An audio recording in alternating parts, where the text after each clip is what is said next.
All right, so man, we got somebody that's heating up in Dallas Fort Worth right now, man. Can you let them know who we got on Rico TV? Hey, what's up, Rico TV? You got Dr. Mug Simpson. We here at Have a Gold Day. You know what I'm saying? And an Inky Night. You know what I mean?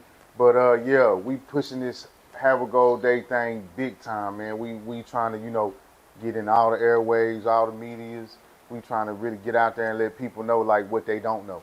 Right. Okay. So, man, first of all, bro, you like I said, you all over the place, but I kind of want to get into your history first, Okay. like how we got to this point. So, could you tell us where you from? I'm from Meadowbrook.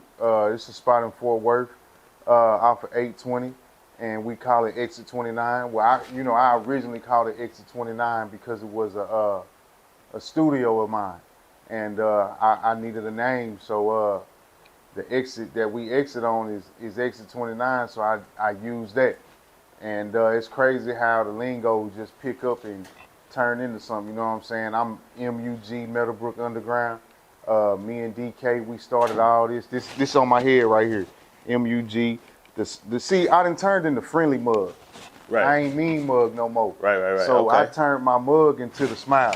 So Okay. that's what we doing now. You know, we smiling about it. We still got some muggers, you know what I'm saying, out there.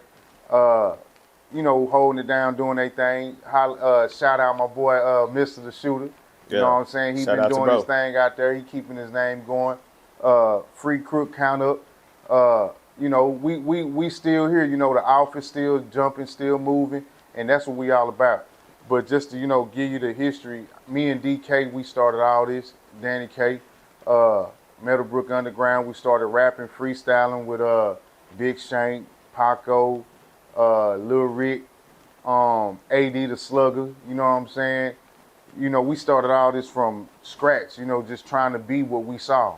You know what I'm saying? We ain't want to be no followers or jump on nobody else's wave, so we started our own, you know what I'm saying? And we was pushing. And I had went to prison and got out from robbing jewelry stores. I used to rob jewelry stores. I used to rob the Rolex stores and hit them for the Rolexes, and then I fenced them to another jeweler who put me on game. And I'm just running down through there real quick. You can get me back on and we can run down through there on, what transpired from that. But that's how I got in the jewelry game. And I got locked up, for not really knowing the game the first time. I got caught with my fingerprints. Okay. And came back to me. I wasn't actually going in the stores robbing them at gunpoint. I was finessing them. Okay. They was giving me the jewelry. I was walking out with it, that type of thing. So I didn't get nothing but theft, 20,000 to 100,000. And I got my lawyer to give me 3 years. Okay. My first time in TDC. I'm 17 when I get the case. I'm 18 when I actually get the TDC.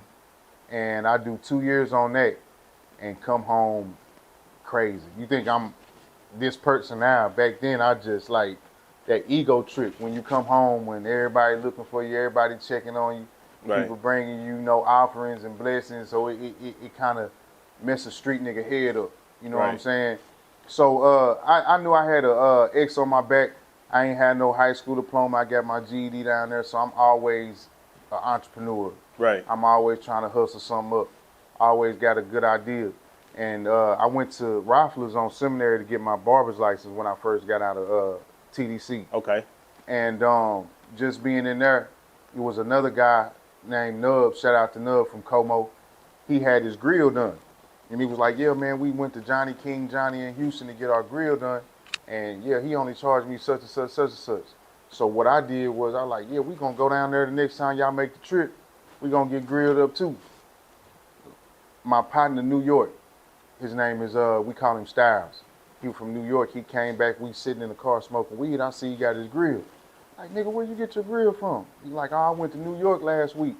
And we get them done up there. I like, you think I can get mine done? Long story short, New York, Mike from Fulton Street is the first person who turned us up on the grills. And like, we used him all the way, I'm thinking like 2006, 2005. And he was doing our grills. We was getting impressions and sending them to him. And like I'm telling you, I'm at this time, I'm 19, 20. My little brother's BGE3. all them was, you know, doing moles and doing grills all up at Eastern Hills, and we was, you know, we going everywhere doing it. And it was like a young nigga thing, so it blew us up, and it went along with MUG. Okay, so let me ask you this. Is this around the time when grills are just popular, when Paul Wall and all them coming out, or this before then? This then. Okay. This okay. then. Actually, it's funny you say that name because I had just got out of TDC, and my brother, he picked me up, and we driving and we listening to the freestyle, this Swisher House, and I'm like, yeah. I'm like, who is this? He like, Paul Wall. I'm like, who is this? He like, that's a white boy. I'm like, you playing? Right. He like, this is a white boy. So I had seen what was going on, and then I was listening to them freestyle and do everything. And it was a studio out here in Grand Prairie off of 360 and 303 Mall. Okay. And Next One Studios with Slick, Nick, and Ja. Okay. And you know, me and Slick, we went to school like the 5th grade together. So I had knew him. But then we had came back around, you know, I'm with my hood and all this, and we rapping. And he an engineer, he actually rapped, they was doing a lot of stuff. So we actually teamed up, and he pulled us to the side, me and Danny. He was like, man, y'all ain't got no record label? Like, a record label? What you mean? So he ran me down through there on how you need to go get your assumed business name, you need to go do this, you need to go do that. And we start putting our freestyles on wax like them. Okay. And once I got the connection with the Grills of New York, it was only right that we put it together. You know Right. what I'm saying? So MUG meant actually mugging. Right. The Okay. Texas muggers. So we was doing grills like crazy, but we had freestylers going out. Like they was going up. That's crazy. So let me ask you this: Meadowbrook Underground, right? Uh-huh. Did y'all have like a bunch of different mixtapes, or Yeah, we had a bunch of different mixtapes. There's one specifically I can remember, and that's why I lit up like that when Uh-huh. you said Meadowbrook Underground, because some of my cousins, they from Meadowbrook. Okay. And I can remember being little, and they kind of listening to some like Swisher House style, you know what I'm saying? We was, and it was a screwed red, up, chopped up, and everything. Yeah, I remember. That's crazy. So I didn't know that. I didn't know you was a part of that. But so what year would you say this is when you get into grills? Like 2000. 2000. Yeah, Okay, we 23 years in the game. Okay, wow. Yeah. So this is actually then before it kind of gets mainstream popular. Right. Because Paul Wall and them don't really pop off until 06. Well, they don't pop off to those 6, but they were still doing it. Right. Yeah. Like we was with them in the beginning. Right. Yeah. Okay. Yeah. So and don't get me wrong, they had the jump start on us, and to give my partner his cards. You know what I'm saying? And I you know, with these interviews and you know, reiterating stories, sometimes, you know, it might get mixed up. You don't say everything, but what I really want to say is Meadowbrook Underground was a CD shop. Okay. And I don't know if y'all remember, it wasn't That Sounds Good. It was Hit City. Okay. It was on Old Mansfield Highway. Yeah. And then another one was on Woodhaven Boulevard. Yeah. Okay. So I'm from Forest Hill, so okay. I know exactly what you're talking about. Right. Okay. So the thing is, DK, my partner DK, he was trying to get into the selling any kind of CD. Right. Okay. So that's why he had the business. Meadowbrook Underground was a CD store. Right. You get what I'm saying? Right. I was doing grills. This my partner from Pee Wee football, 5 years old, DK. We like this. Right. So what we did was we came together with the grills and his CDs and our artists and put it all together, and that's how we got MUG Records. Okay. So let me ask you this.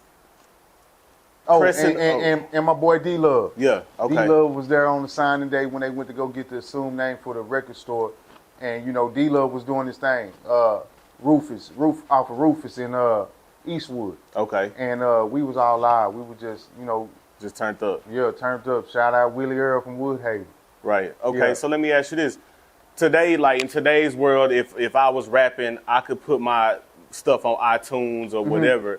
But back then, how were you distributing music back then, bro? It was a spot that they turned us on to in Plano. Okay. I'm trying to think of the name of it right now. I can't. But we was doing CDs. Okay. And we believed in branding. You know what I'm saying? I've been big on branding since we was young. So you would know it was us by that smiley face or the mug face with the grill. Right. You get what I'm saying? Right, okay. It kind of favor youngs. Okay. Okay. I was in my bunk and come bring me the double XL like, this you? And I'm like, no, that ain't me. Right. You know what I'm saying? But they it looked just like, Yeah, they based out of Dallas too. Yeah, so, So, hey, who's to say? it's a tongue. Right. It ain't a grill. Right. You know what I'm saying? So that right there inspired me to start understanding the art of taking other people's moniker and making it my own. Right, okay. Yeah. Drawing inspiration. Yeah. Yeah. Instead of feel a certain type of way about it. Right. Yeah, so we was deep. And what we did was like we would give all the artists they own 100 rack of CDs or T-shirts. We was doing T-shirts back then with the mug face on it. We've been on this for a while. Right. And it was just because I grew up in it. My uncle Tino had like a screen printing shop. Right. So I've been seeing it my whole life. You know what I'm saying? Right. So once we got our brand together, that's what we was doing. We was just building from the ground up, and we were just really just hustling. Right. Mm-hmm. Like we had traps or spots back then. We called them speezy. Okay. We had a spot where we sell, where you come get a drink or whatever, from us. And that's where we had our CDs for sale, all that type of stuff, T-shirts. And, we'll rock the ballroom or something. Right. You heard of Aragon Ballroom off of 35 in England? Yeah. Yeah, that's where we used to go to ballroom. Yeah, right there. Okay. Midpoint. We used to, I don't know if you know about Midpoint on Division. Right. But we was all through there. Okay. So let me ask you this. I heard in another interview you said that as far as amongst your group, you was always like the visionary. Right. You know what I'm saying? Yeah. So let me ask you this. Did you ever have times to where you felt like man, I'm talking to these for nothing? Or was they always like, oh yeah, like it's See, a our go? thing was from day one. From day one, we always let everybody know you your own boss. Right. You your own boss. Right. You know what I'm saying? You can do what you want to do. And we just try to lead by example. You know what I'm saying? Right. We did dumb shit all the time. We do stupid shit all the time. You know what I'm saying? Right. So they was always right there to see that and see how we bounce back. You get what I'm saying? So Right. One crazy thing is I wrote a book while I was in prison, and it's like every one of my little homies that went to prison and came home, they got a book. Right. Okay. You get what I'm saying? Right. The inspiration was always there, and it's just like letting them know, man, you can think, you can visualize and do it and bring it to life yourself. So that's basically what the office was. The office is a spot where me, Crook, and BG came together to do our thing. And after we do our thing, it's supposed to still be there so we can grow. Right. For the next group to come in. Right. And the next group to come in. Right, okay. And the office never leaves. That's crazy. Yeah. So a lot of the times you hear like foreigners, Mexicans, or you know what I'm saying? Right. Arabic people Right. kind of do that business model where they'll have a stove and then they'll bring a family over from wherever they from and then Right. they work the stove and then all of a sudden they got a stove in Keller somewhere. Right. And so y'all Right. kind of got that same like design going on. Yeah, we on business, man. Right. And I think we the first like little sector of Fort Worth that really start doing just business. Right. Like really getting in the stores. Like it's against the law to have traffic coming to the trap house, to the spot, Right. or the apartment. Right. But it ain't against the law to have traffic coming through a storefront. Right. So I had just got home, Exit 29 was just now booming, and then one of my partners from Como came through. Okay. And YN, young nigga from Como. And really he showed everybody how to gram it all the way down. Right. You get what I'm saying? Right. Okay. And get the money off the ground. And when they seen us doing this out the store, then you start seeing everybody getting the shoe store, Right. T-shirt shop, Right. this, that, and the next. And it's like the Italians and the mafia and all that. You do your dirt in the back. Right. And now we done grown from that. You get what I'm saying? Yeah. And just trying to be legal about everything because we didn't understand that once you get legit, Right. you can do whatever you want to do. Yeah. When you ain't legit, you gotta hide. Right. You gotta constantly hide. So, a lot of all that was going on, and just maturing and getting older, you start seeing different things. Right. Okay. Now I want to talk about just for a minute, Crook Count Up, right? Mm-hmm. Because it's kind of a testament to the branding that you're talking about too. And now that I'm talking to you, Okay. I can see, like, I thought it was dope, bro, how Crook Count Up, bro, as far as his image and rap and stuff like that, he just, like he he don't chase it. He don't chase it at all. Like, he Right. don't chase fame or clout at all. Right. He just do him or whatnot. Uh-huh. And I always wonder, do he know how big he is, right? And the reason why I say that is because if you anywhere on the east side, you're going to see Name Off I was Trapping. about to say it, Name Off Trapping, did it? You're going to see Name Off Trapping merch, a lighter, a cup, a hoodie, a shirt. And it's not even just I'll one be at the age bank. group. I'll be at the bank and I see an old lady in Name Off Trapping. Yeah. Yeah. That's crazy, bro. Yeah, so that's like, I told him, I was like, man, you on your you doing your thing, and it's like all you gotta do is just get you a brand and just push it. Right. This is the dope. Right. Yeah, Right. we the dope. Right. Yeah. Free Crook Count Up, man, for real. So, when last time I seen you off camera or whatnot, you was kind of teaching me about diamonds and just diamonds and gold, right? Uh-huh. And the first thing with the diamonds is one misconception I think that whole hip hop has is like, as far as the type of diamond. Like, before you told me, I didn't know that there was types of cuts of diamonds. Right, and clarity. I didn't know clarity. color. Sorry. Yeah. I had no clue, bro. So all diamonds aren't created equal. Right. So what's the breakdown between, I guess, the top type of diamond you can Okay. have and then like the, I guess, worse? Okay, you got flawless diamond, right? Okay. The reason why they say flawless is because of the inclusions. There are none. Okay. Okay? So what we mean by inclusion is you have to look inside the diamond. It's not on surface. Right. You can't see it with your regular eye. You got to actually get a microscope and look inside the diamond to actually see the cuts and bruises in the stone. Right. Right? Okay. And you can only do that with a microscope. Okay. Okay? Then you got the VVS is very, very slightly included. That's So it what might be- VBS stand that's for? what- Wow. That's That's what it crazy. You means. would think it stand for Barbarian, something you can't pronounce. Vibrant. Right. Yeah, That's shiny. crazy. No, it's definition, and they Right. break it down.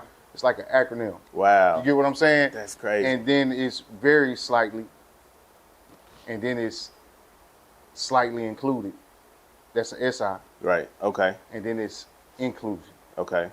The inclusion is supposed to be the worst because you see all the inclusions in it, Right. right? Right. Okay. But that's not what you see when you're going to go purchase a diamond, Okay. okay?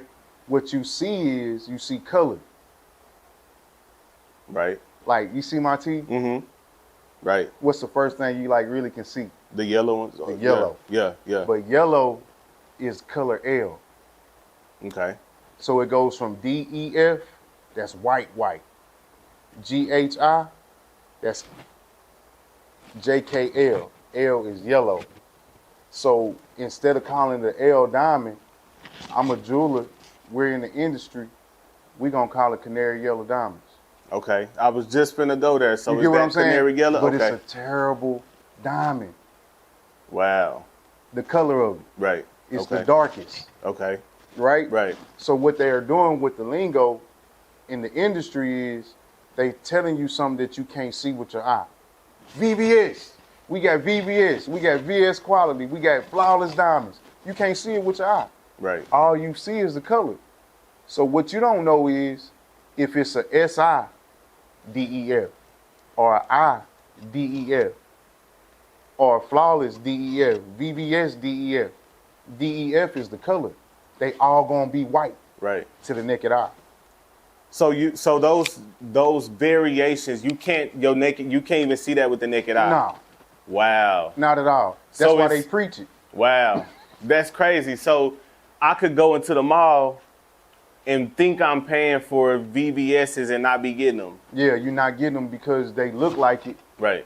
And to tell, you need a microscope or a gemologist. Right. And that's where the appraisal come in at. Right. And why would you get appraisal from who you got it from? Right. Because they only going to Value it.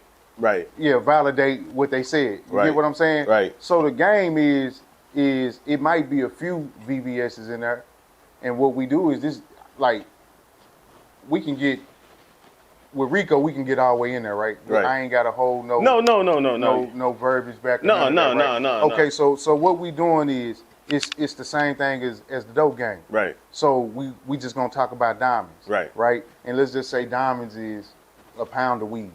Right. I got a pound of diamonds right here. Right. It's Okay. about 1,000 carats right here. We gonna say what I'm gonna do is I'm gonna take this pound of some loud, and I'm gonna take this pound of some quiet, and I'm gonna mix them together. Okay. Okay. So I'm gonna take these VVS diamonds and these eye diamonds, and they all white colored. I'm gonna mix them together. Right. So now you don't know what's what, but I know I put VVS in there. So that's all it takes for me to say that. That's all it takes for you to say that. Right. Wow. So we got a machine called the Sherlock Holmes, Mm-hmm. and that's the only thing that can tell what the truth is of the stone. Right. You get what I'm saying? And I'm big on, like, I don't call stuff fake unless you calling it something else. Like a CZ is a CZ. It's not fake jewelry. You get what I'm saying? That's cubic zirconia, It's a right? cubic zirconia. Okay. But if you calling it other than what it is, that's fake. Okay. You get what I'm saying? Right. Okay. Stand on what you got. You know Right. what I'm saying? If it's nice and you got it custom, that was your budget. You know what I'm Right. saying? And I try to keep people to understand, like, I'm not paying for your jewelry. Right. You are. So Right. you got to know your budget. And then Right. once you tell me your budget, then I know how to tell you, like, hey, man, this is what we're going to do. We're going to get you some eye diamonds, but we're going to make sure they white. Right. Because your budget is $5,000 for this piece right here. Right. And we don't want to have to do less stones so Right. we can get you up here. Right. Let's go and get this piece just right. Right. With these eye diamonds Mhm. and DEF color. And when you see it, it blow you away. It's like, come on, mug, like, you for real? Right. Like, bro, like, this what it is. And it's just like, so what I teach you is you got that $5,000 budget.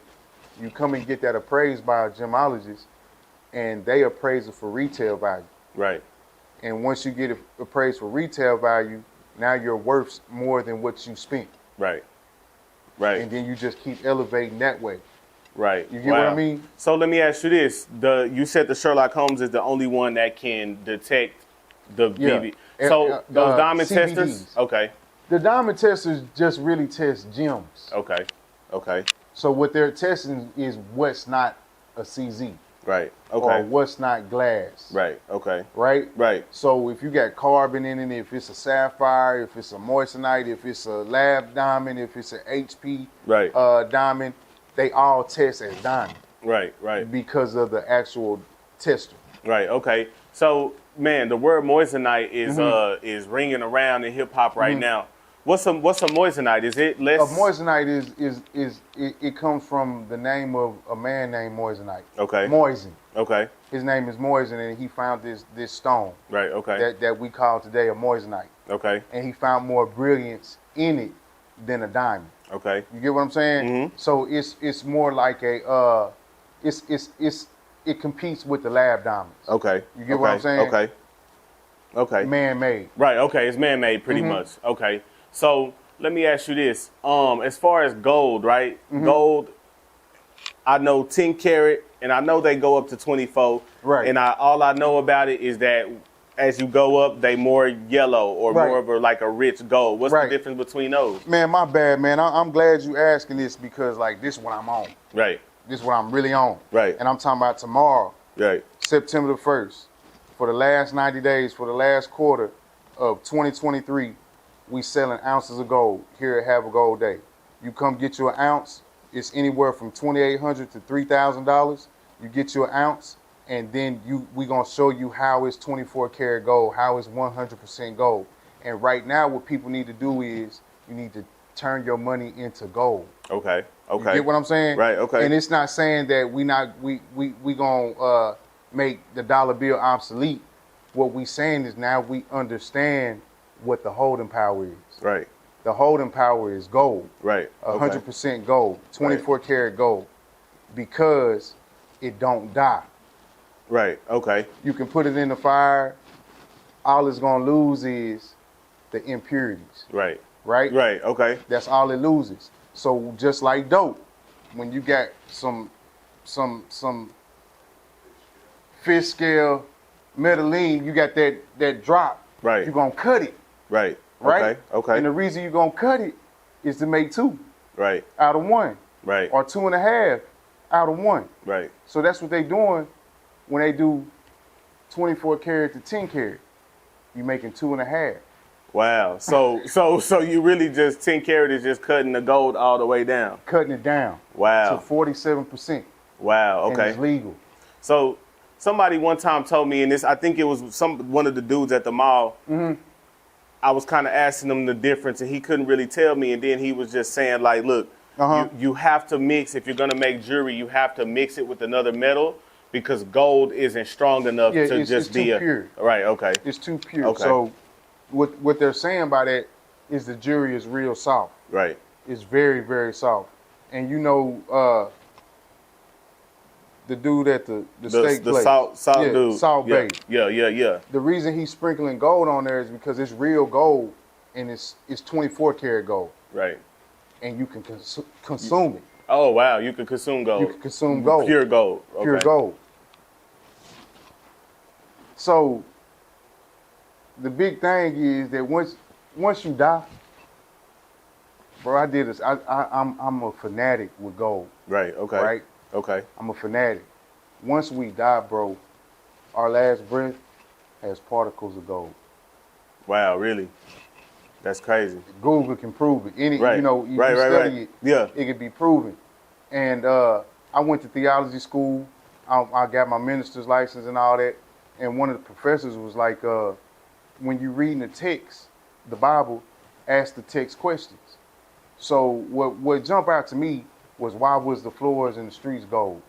And why I want to put it in my mouth or put it on my body. Right. Like I got real convicted about that. So my whole question is, why the floors gold, God? Why the streets gold, God? And what it took almost 2 years for me to get the answer. Right. Okay. Hell is fire, right? Mm-hmm. And when we go to hell, you're being purified eternally.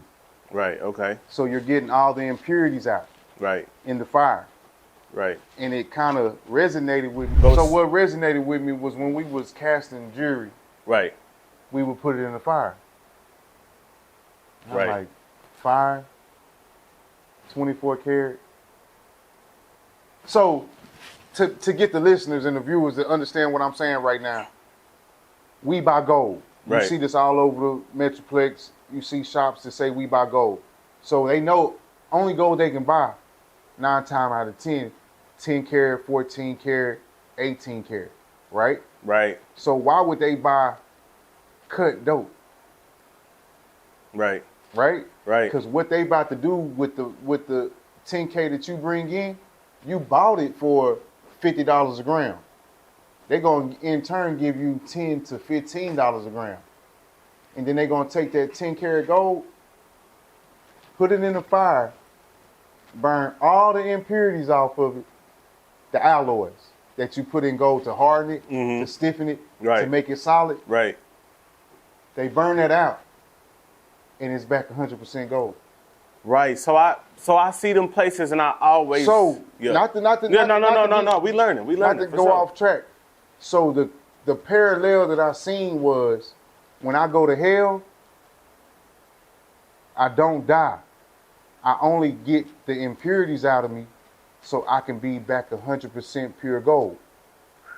But it's too late. So now I'm stuck in the purifier for eternity. Right. Because when I go to heaven, I have to be a servant. Right? Right. Because I'm already humble. Right. So I lay prostrate on the floor at God's feet. So I'm not really covering up the floor. I'm becoming the floor.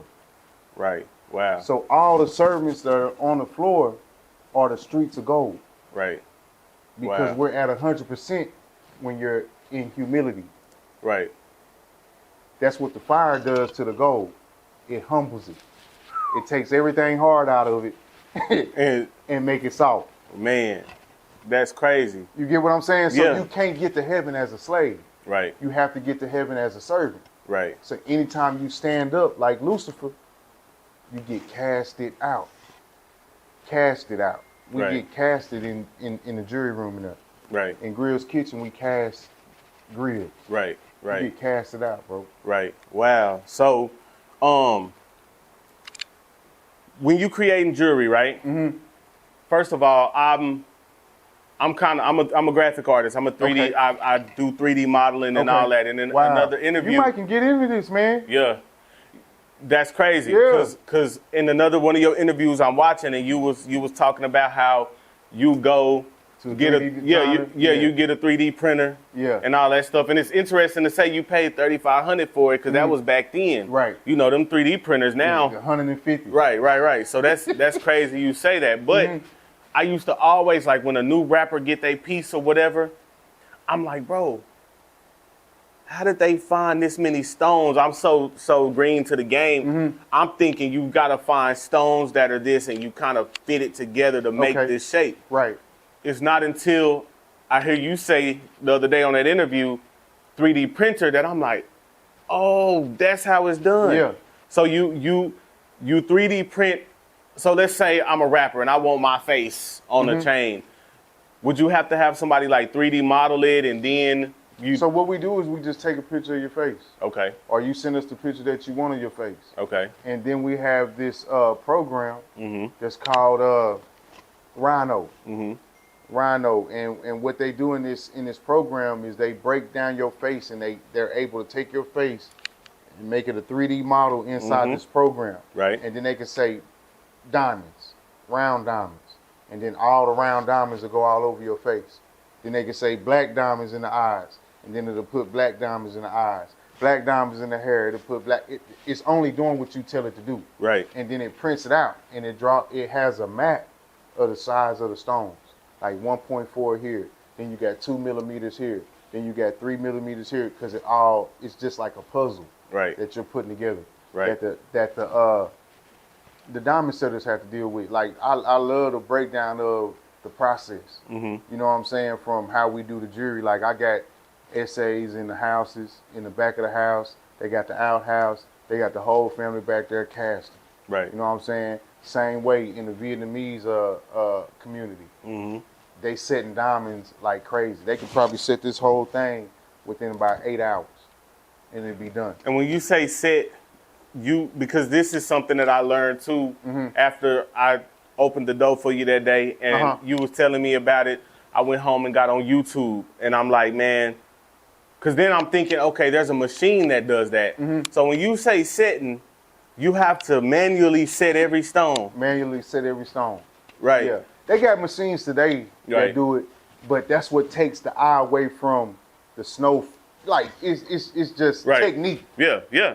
Technique and Anything handcrafted is always going to, but it's like this, you have to find the experts. right, Like I go to the experts for diamond setting. right, Johnny Dane go to the same people. right, Manhattan go to the same people. right, okay, We all TD go to the same people. We all going to the same people Right. because they're the best. right, And it makes our product compete with the best. right, You get what I'm saying? right, I did a grill one time, the first time just really getting into the diamonds. right, He came in, man, I want a bust down grill. I let my casters do it. mm-hmm, And it was so 1998-ish that I couldn't even give it to him. And I had to do my research, and as I'm doing my research, I seen on TD's Instagram, oh, this is where they going. Ran out there to Houston to find some diamond setters and jumped right in the game. And I'm 20 years in the game and don't even know what's going on until 2020. right, 'Cause okay, I'm such a hood nigga. right, You get what I'm saying? right. So, yeah, so let me ask you this, because the bust down Cuban right now is probably the trend right now. Right, that's the trend. That's the trend. Yeah. So how do you go about, like, take us from the start to the finish, like, Okay, of a so what of we a do bust down is- Cuban? What we're going to do is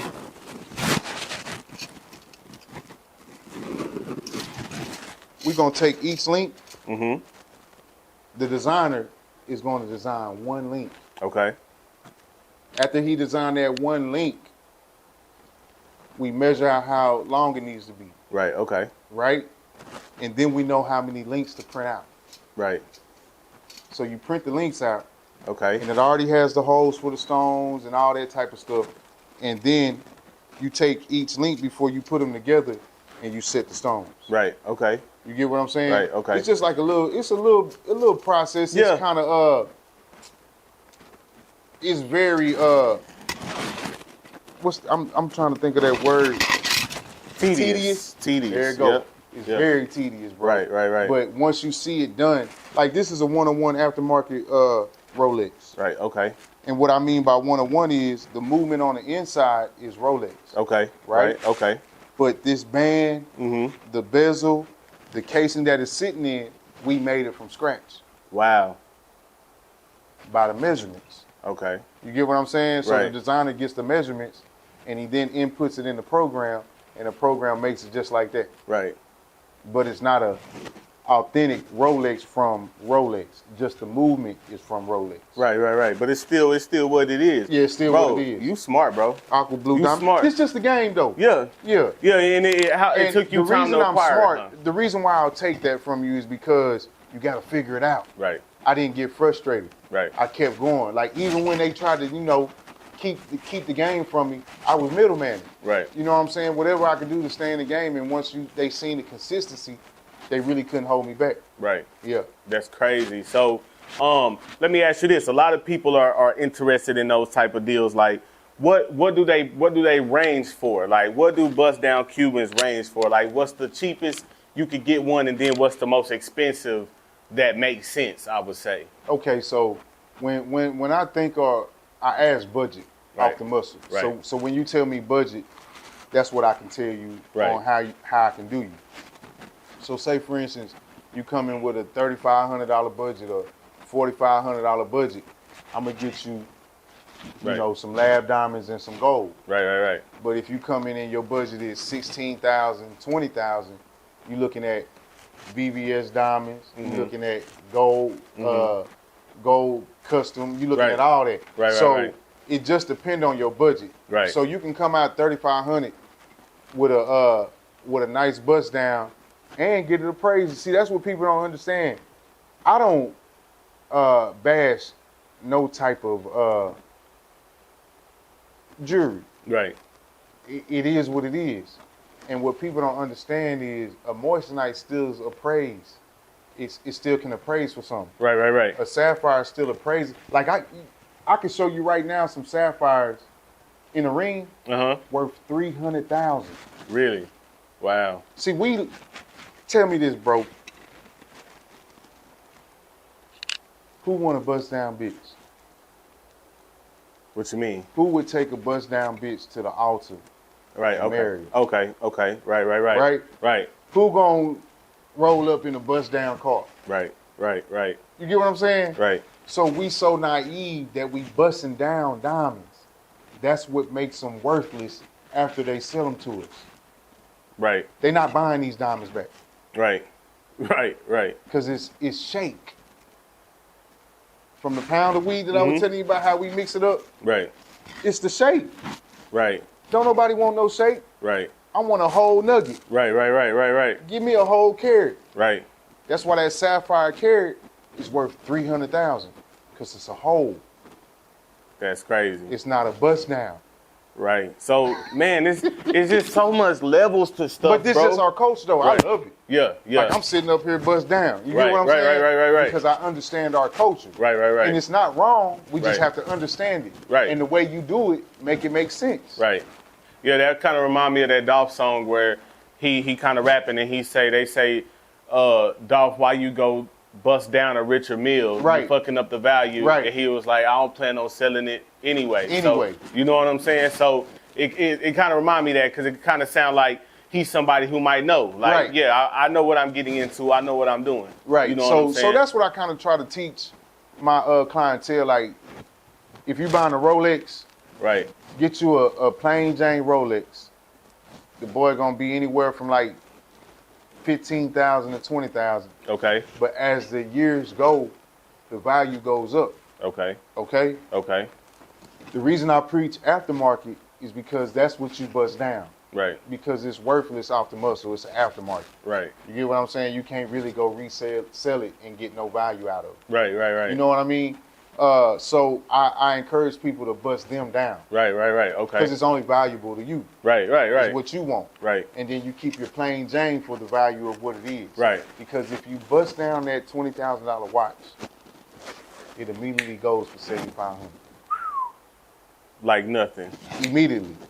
Off the rip, like driving a new car off the lot. Yeah. Just the values. Depreciates Just immediately. chunking it out the window. That's crazy. So, in another interview, you mentioned something that I thought was important. I wanted to kind of have you touch on it again. And you were kind of talking about the difference between independence and ownership. Okay. And how did that, where did you run into that at in your journey as far as understanding that difference? 20 years. The pandemic changed everything for me. Right. Because it opened up doors and opportunities that I never had. Right. You get what I'm saying? So what I mean by that is, as soon as the pandemic hit and the malls closed, all the middlemen start coming to me. Right. So I turned up immediately. Right. All the middlemen was coming to me to bring me their impressions, to do their grills, because I was the only one open. Right. So it turned me up. Right. And now I know about diamonds to go get them for these bust downs. And I go to the World Trade Center in Dallas, right? Get plugged into these diamond dealers, real good people. And I went to go buy some carats one day, and I'm coming down, and I'm explaining to him that I bought this 3D printer. And he like, yeah, what made you do that? I'm like, man, I've been trying to just in-house everything. And he like, seriously? He was like, man, you really don't understand the difference between ownership and independence. Right. You get what I'm saying? Right. And our community, our culture, we don't understand that. We don't understand to be an owner don't mean that you got to do everything yourself. Right. That's crazy. You get what I'm saying? And we're just so incomplete. We haven't been raised. We've been dropped off. Like nobody handed me this jewelry company. Right. Nobody passed this down to me like it's passed down to them. Right. So I don't know. Right. I think I can do everything. Right. So he hit me with, so when you get your 3D printer, do you know how to work it? I was like, nah, I'm probably going to YouTube and figure it out. So you don't know how to work it. Now you got to figure out how to work it. And that means you're not an expert. So you're going to have trial and error a lot. And then that's going to mess up your outcome business because you can't give them the quality that they're looking for. Right. Why don't you just outsource to the specialists that do that certain thing? And that's how you love your neighbor. Right. Like, you know how the Bible say, love your neighbor as yourself? Right. You love another culture as yourself because that culture provides something that can help your culture. Right. Right? Right. So the Vietnamese that I got, they do my diamond setting. The Hispanics that I got, they do my casting. You see what I'm saying? My designers are from Pakistan. Right. You get what I'm saying? Right. And I'm the one who pushing it, and I'm from the American community. Right. You get what I'm saying? Right. So it's all of us cultures As working one. together Right. to make this one piece happen. Right. You get what I'm saying? That's crazy, bro. Yeah. That's crazy. That's like that's modern day.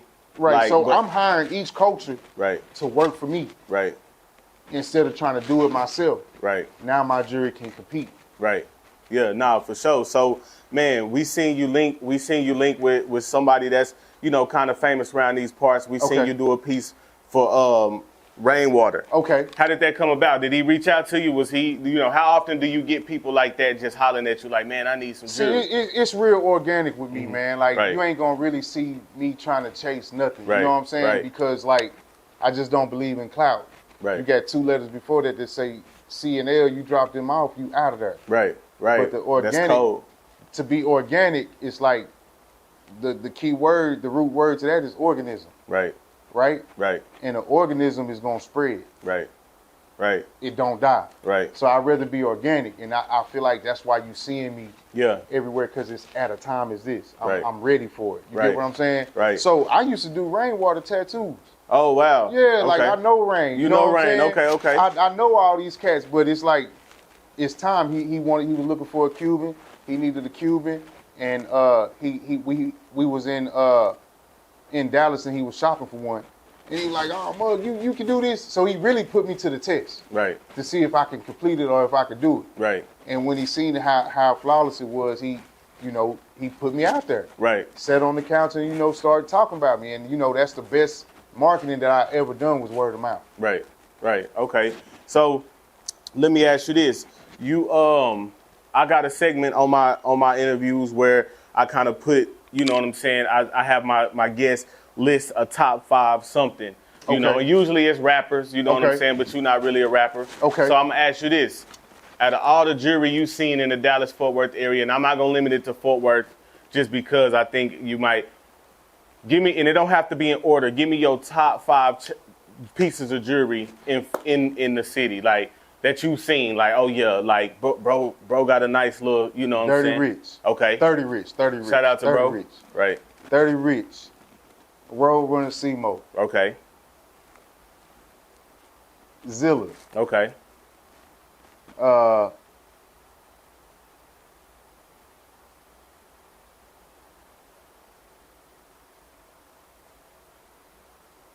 What, that was 3? Yeah, that was 3. That's why I say I might. Puzu. Okay. Okay. I don't know if they know Puzu. Okay. They don't know Puzu. Y'all go look that up. Okay.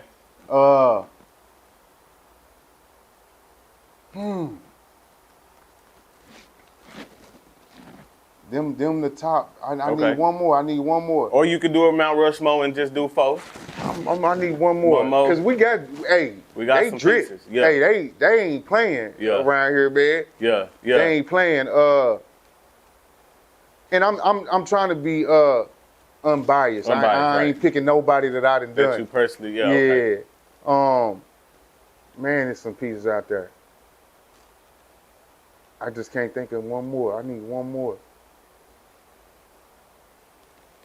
Crook last chain killed him too. Yeah. Yeah, he wasn't playing. He ain't cut no corners. Yeah. Yeah, I just can't. The the first top, 4 that really Mount. just stick out to me like crazy. Right.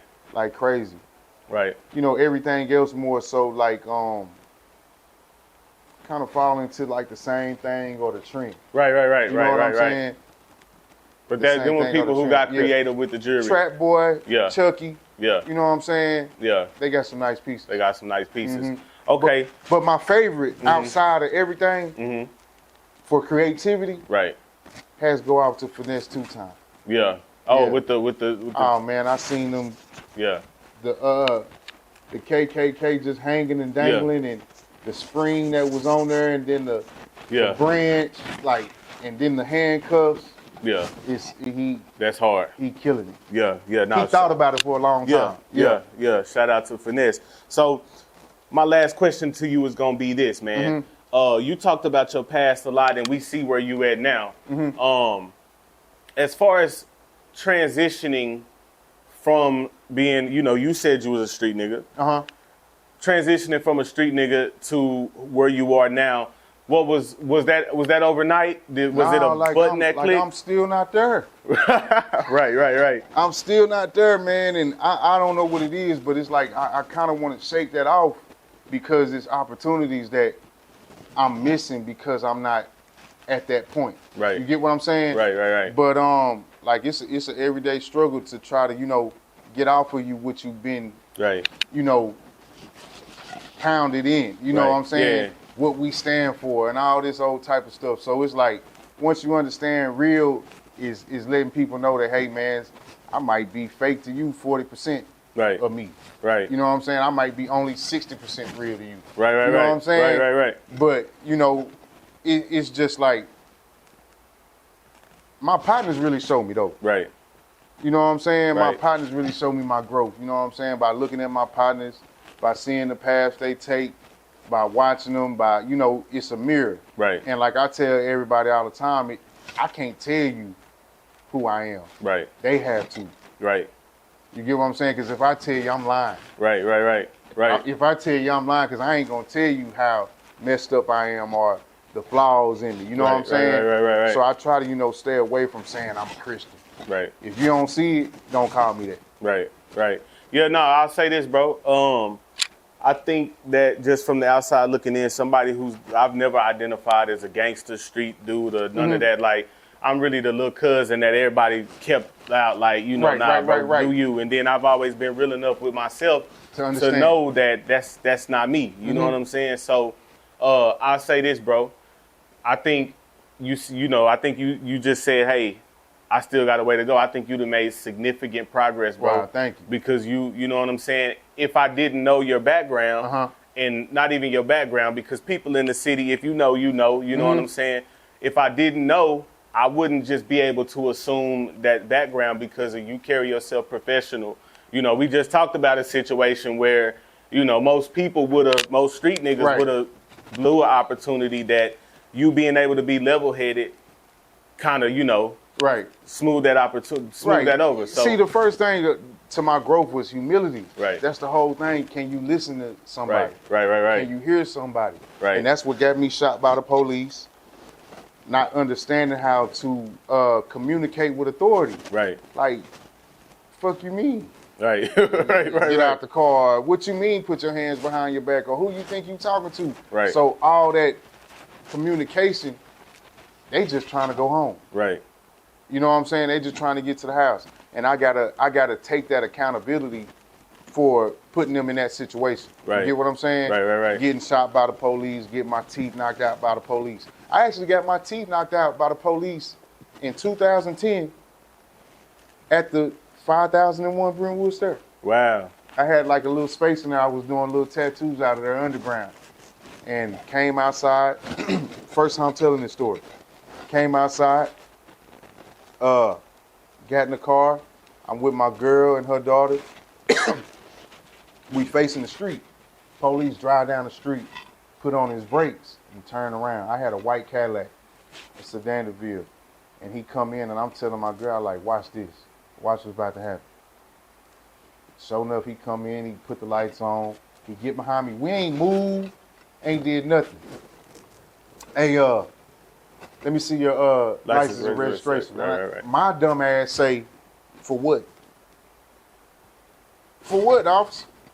To your credit, you sitting there. You haven't done nothing wrong, but I get where you going. You get what I'm saying? Right. Like, why I'm tripping? Right. You get what I'm saying? Right. I trip. Which for what? He say, never mind. Just get out the car. He opened my door. He pulled me out the car. He take me to the hood of his car, pushed me down on the car, put my hands behind my back, raised me up after I'm handcuffed, and I stiffened. You know what I mean by stiff? So if you got my arms and you got me locked up and you try to move me, it should be easy if I'm not resisting. I stiffed him.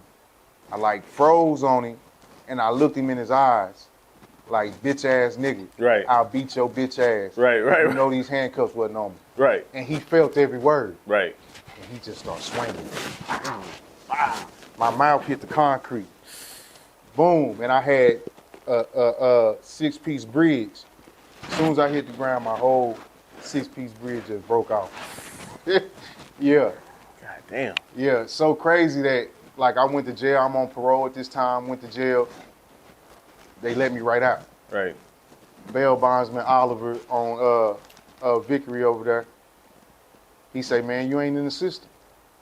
They just threw away the case. Right. And, you know, some people would say because they was wrong. But it's just an exception to the rule that I am because of the covering that I have from God. Right. You get what I'm saying? Right. Because what he told me was, and then like I could cut it short. This crazy though. I was trying to get a building, right? And got approved in Redbird Mall in Dallas. Went to Thanksgiving dinner, told my brothers and them, yeah, I'm going to Redbird, I'm going to Dallas. And my brother was like, you finna go out there to Oak Cliff? You know, 10 people just got killed last week. I'm like, oh yeah? He like, yeah, you wearing all that jewelry and everything, that ain't your hood, you know that, right? And you ain't just gonna take it off and do that. I just don't think that might be no good look for you, bro. Right. Then I get in the car and I'm driving and I'm really thinking on that. And my spirit really speaks to me and say, you trying to go where the work is done. And a Bible verse comes to my head. It says, The laborers are few, but the work is plenty. Right. We don't got nobody that want to put in the work. You get what I'm saying? That it take. Right. We were talking off camera about Ron. Right. And what it was taking, and like I was frustrated with what was going on. Right. Because I can't control nobody. Right. But I know I gotta be here and I gotta stand because this is where the work is needed. Right. You get what I'm saying? Right. So what you're looking at now, this is the testament. Right. What you're looking at now is God asks out of us what he can't do on earth. Right. In turn, he gives you and does for you what you can't do in heaven. Right. Okay. That's 1,500 square feet over there. Mm-hmm. We sitting in 4,000 now. Right. Yeah. Ain't no way in the world that I did this. Right. You get what I'm saying? Right. And it come from the laboring for my hood, Right. for my neighborhood, for my street, not leaving, not turning my back. Right. I left something successful, and that's how you know that's how you know anything is a success by still standing. Right. And you not having to be there. Right. You get what I'm saying? Yeah. So that's what I'm trying to do. Just be successful. Don't leave no stone unturned. I'm trying to put in the work where it needs to be put in at. Right. You know what I'm saying? I'm trying to do good so no harm will come my way. Right. You know what I'm saying? And I'm just here, and I'm here for all type of inquiries. You trying to get in the jury game, you trying to get in designing, you trying to do anything that I have any expertise about, I'm going to give it to you. Right. No, for sure, man. So let them know where they can find you online, bro. Like, Man, where we at? We have on a gold Instagram? day, Instagram, have a gold day. Have a gold day on Facebook, www.haveagoldday.com, and our phone number is 1-844-904-GOLD 4653. Y'all tap in, y'all mess with me. We here for the community, and let's make money gold again. Yes, sir, man. I appreciate you, bro. Hopefully, man, we can do this again, bro. Please, I got man. a lot more questions, bro, but I can't take up all your time tonight, brother. So, man, just like that, we out, man. We love y'all. Let's get it. Yes, sir.